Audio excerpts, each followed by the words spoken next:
생명의 삶 토요일 본문 말씀인데요. 시편 34편 1절에서 10절까지 말씀 함께 보도록 하겠습니다.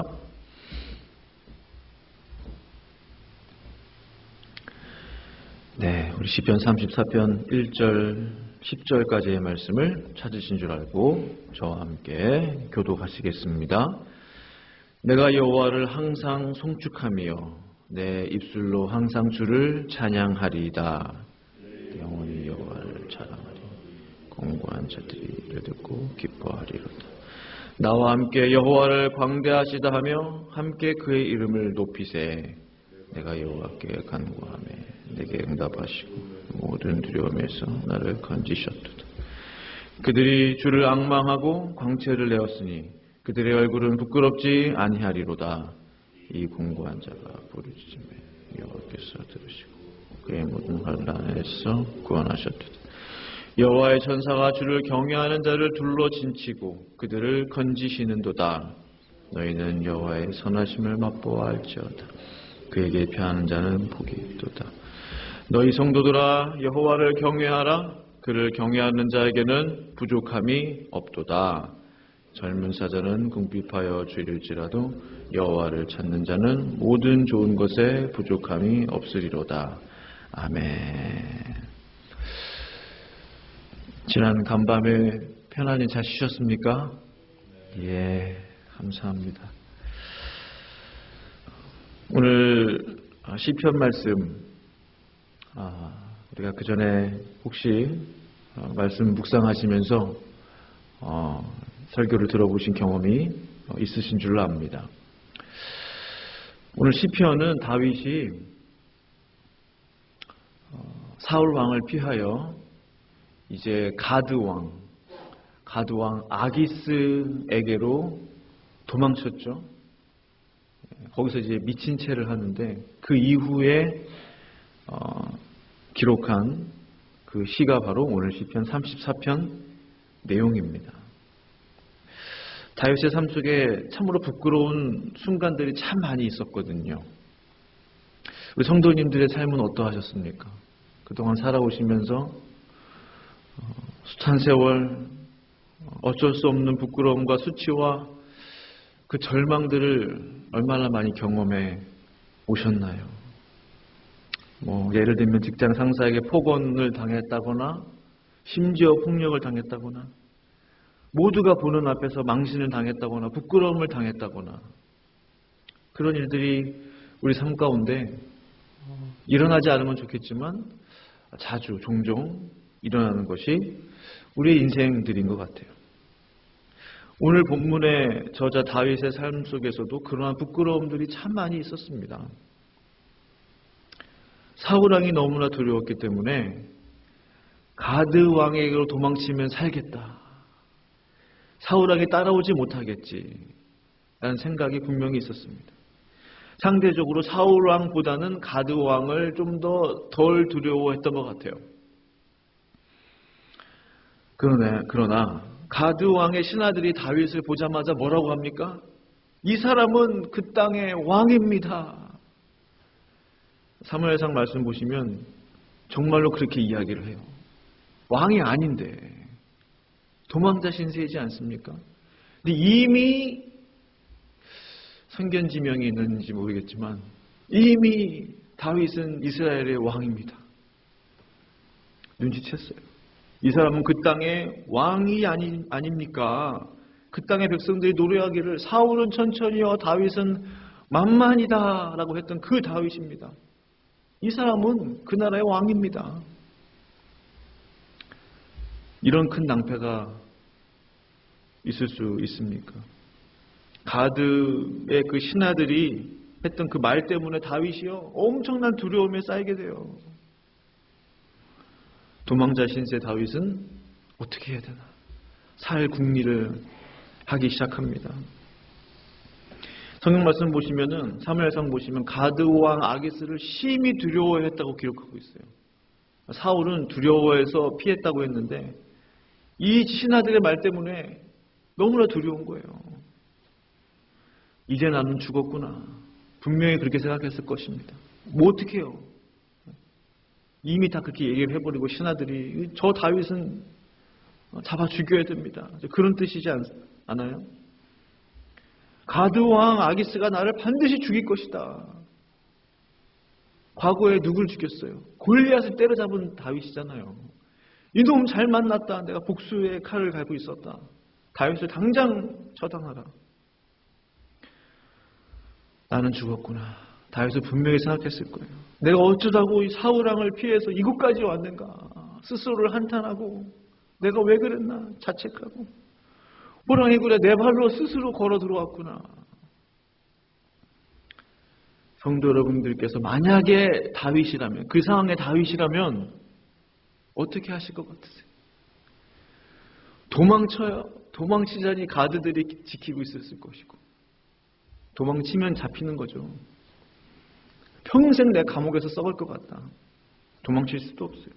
죽지 않고 여기서 살아나갈 수 있는 방법이 무엇일까? 순간적으로 자기도 모르게 다윗은 그들 앞에서 미친 채를 한 것입니다. 순간적으로 자기도 모르게 계획했던 게 아니에요. 분명히 멀쩡하게 아기스 왕 앞으로 나왔을 겁니다. 멀쩡하게. 그렇지 않았겠어요? 처음부터 미친 채를 하며 들어간 게 아니었어요. 그것이 다윗의 계획이 아니었죠. 신하들의 말 때문에 너무나 두려워서 갑자기 순간적으로 내가 미쳐야지 나가겠구나. 살아서 미쳐야. 사무엘상 21장 12절 말씀 보시면 제가 읽어드릴게요.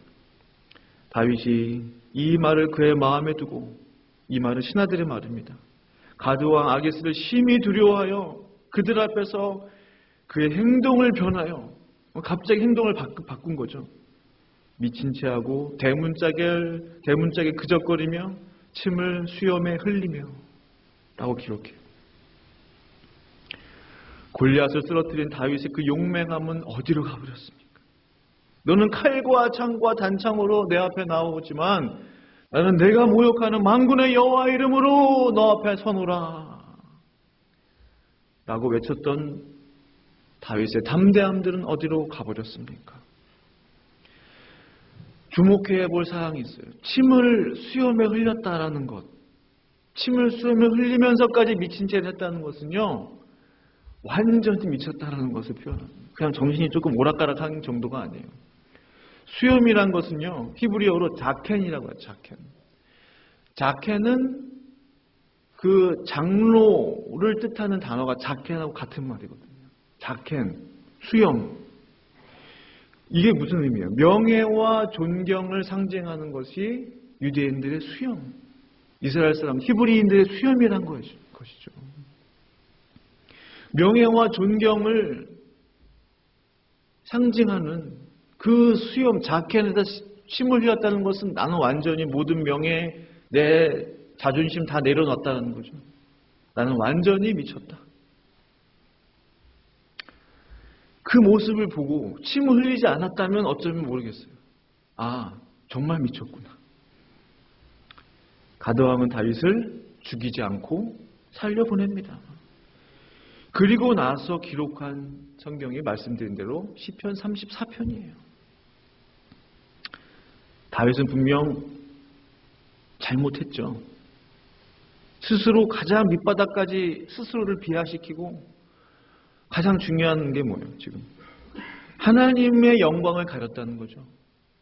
이스라엘 하나님의 영광을 가렸다. 이것이 그의 잘못이죠. 그러나 다윗은 이 모든 일들을 겪고 난 뒤에 뭐라고 고백합니까? 오늘 말씀에서 4절, 6절, 7절 이렇게 기록해요. 4절은 내가 여호와께 간구하매 내게 응답하시고 내 모든 두려움에서 나를 건지셨도다. 그 모든 수치들을 털어버리고 내가 여호와께 간구하매, 순간적으로 다윗은 간구한 거예요. 하나님, 내가 어떻게 해야 되겠습니까? 하나님, 나를 도와주세요. 그때 하나님이 응답하셨다라고 고백해요. 그 모든 두려움에서 나를 건지셨다라고 고백합니다. 우리 같으면 하나님의 영광을 가리고 네가 어떻게 나한테 기도를 할 수 있냐. 근데 다윗의 이 고백이 그대로 성경 시편 34편에 기록되었다는 사실이에요. 6절에 이 곤고한 자가 부르짖을 때, 다윗이 그때 부르짖었구나. 순간적으로 마음속으로 미친 채를 하면서도 하나님 나를 도와주세요. 죽지 않고 나아가게 해주세요. 여호와께서 들으시고 그의 모든 환난에서 구원하셨도다. 7절에 여호와의 천사가 주를 경외하는 자를 둘러 진치고 그들을 건지시는도다. 나를 건지셨도다. 모든 환난에서 구원하셨도다. 두려움에서 건지셨도다. 그들을 건지시는도다. 다윗은요, 그의 부족함 속에서, 그의 연약함 속에서, 그의 허물 속에서도 하나님을 기억했다는 사실이, 이것이 중요합니다. 실수할 수 있어요. 잘못할 수 있어요. 중요한 것이 무엇입니까? 그때도 하나님을 찾는 거예요. 그 순간에도 다윗처럼. 우리의 믿음이 완벽할 때만 하나님이 역사하십니까? 사실 이 말씀은 조심스럽게 잘 드려야 되는 말씀인데, 이 오늘 말씀을 통해서 보면은 믿음이 연약한 때에도 하나님은 우리를 돕고 계신다는 사실이, 우리 믿음이 완벽하지 않을 때에도 하나님은 신실하시기 때문에, 우리를 사랑하시기 때문에 하나님은 여전히 우리와 함께 하신다는 사실이에요. 다윗은 완벽한 사람이 아닙니다. 분명 아니에요. 허물이 너무 많아요. 그러나 하나님은 여전히 그를 사랑하신다는 사실, 이것이 중요하다는 겁니다. 지금 그는 하나님의 손 아래서 훈련 중이에요. 왕이 되기 전에 훈련받고 있습니다. 시행착오가 필요해요. 연습이 필요해요. 다윗은 이 일을 통해서 많은 것들을 배웠을 것입니다. 하나님은 다윗의 그러나 그 장점, 그 중심을 보셨어요. 가장 중요한 게 뭐냐? 이 다윗에게 있어서 가장 중요한 그 마음의 강점이 뭐냐? 그 마음의 중심. 그래서 사도행전 13장 22절 23절 이렇게 말씀하고 계세요. 성경이 어떻게 증언하는가? 다윗에 대해서. 다윗을 왕으로 세우시고 증언하여 이르시되. 이것이 중요합니다. 다윗을 왕으로 세우시고 증언했다는 거예요. 증언하여 이르시되 내가 이새의 아들 다윗을 만나니 내 마음에 맞는 사람이라. 내 마음에 합한 자라. 그렇게 개역 한글에는 기록하고 있죠. 내 마음에 합한 사람, 내 마음에 드는 사람, 내 마음에 맞는 사람. 허물 많아, 실수 많아. 그러나 내 마음에 드는 걸 어떡하냐, 이거지 않습니까? 난 제가 마음에 들어. 실수가 많아, 연약해. 죄를 많이 지었어. 그러나 나는 제가 마음에 들어. 다윗이 내 마음에 든다 이거예요. 그래서 내 뜻을 다 이루겠다는 거예요. 그의 허물을 보면 하나님의 뜻을 이룰 수가 없어요. 도무지. 그는 살인자예요. 강간범이. 그러나 하나님은 신실하셨어. 하나님의 그 사랑과 하나님의 역사하심을 이해할 수 없어요. 그 모든 하나님의 뜻을. 그러나 성경이 증언하여 이르시되, 우리가 이 성경 말씀을 신뢰하는 것 아닙니까? 하나님 약속하신 대로 이 사람의 후손에서 이스라엘을 위하여 구주를 세우셨으니 곧 예수라 라고 성경 말씀은 증언하고 계시는 것입니다. 이것은 하나님의 거룩하신 뜻이에요. (6절) 말씀, 이 공고한 자가 부르짖음에 여호와께서 들으시고 그의 모든 환난에서 구원하셨도다. 말씀드린 대로 다윗이 인간적으로 잘못을 했을지라도 그 상황 속에서 주의 이름을 부를 때 하나님께서는 들으신다는 사실, 그리고 그의 모든 환난에서 구원하신 하나님이신 줄로 믿습니다. 실수하고 넘어지고 범죄했을 때 그냥 포기하느냐, 아니면 내 아버지께 달려가느냐, 아버지께 달려가야 된다는 거예요. 아버지께. 내 잘못을 인정하고 주여 나를 도우소서, 저의 잘못을 용서하소서, 그리고 이 모든 환난에서 나를 건져주소서, 나를 살려주소서. 하나님 제 발로 호랑이 굴에 들어왔습니다. 하나님이 가라고 했나요? 다윗 제 스스로 제 발로 들어갔어요. 누구를 원망할 수 없어요. 그러나 그 상황 속에서도 제 발로 호랑이 굴에 들어왔을지라도 하나님을 찾았다는 거예요. 그때 하나님께서 다윗을 도와주셨다는 사실입니다. 하나님은 실로 불완전한 나를 부르셔서, 우리를 부르셔서, 성도님들을 부르셔서 완전한 하나님의 역사에 참여하도록 이끄시는 분이세요. 불완전한 나를 불러서 미완성의 나를 선택하셔서 완성된 하나님의 나라를 위해 일하게 하시는 분이세요. 그 하나님을 간절한 마음으로 찾고 찾으시는 성도님들이 되시기를 간절히 축원합니다. 함께 기도하시겠습니다. 오러가신 아버지 하나님, 참 감사합니다. 다윗의 삶 속에 얼마나 많은 실수들과 연약함들과 허물들과 죄들이 있었습니까? 그러나 성경은 다윗에 대해서 증언하기를 내가 그를 보니 내 마음에 합한 자라, 내 마음에 드는 자라, 내가 나의 뜻을 그를 통해서 다 이루리라 라고 말씀하신 그 말씀을 이 시간 기억합니다. 하나님, 부족한 우리들을, 허물 많은 우리들을, 죄 많은 우리들을 불러주신 그 은혜에 감사합니다. 하나님의 영광과 나라를 위하여 귀하게 쓰임받는 당신의 모든 종들 되게 하여 주시옵소서. 하나님 앞에 겸손히 무릎 꿇고 나갈 때에, 나의 연약함들을 인정하며 주 앞에 나갈 때에 하나님 우리를 건지시고 구원하시고 다시 한번 이렇게 세워주시는 그 하나님을 이 시간 믿습니다. 감사드리며 예수님의 이름으로 기도하였습니다. 아멘.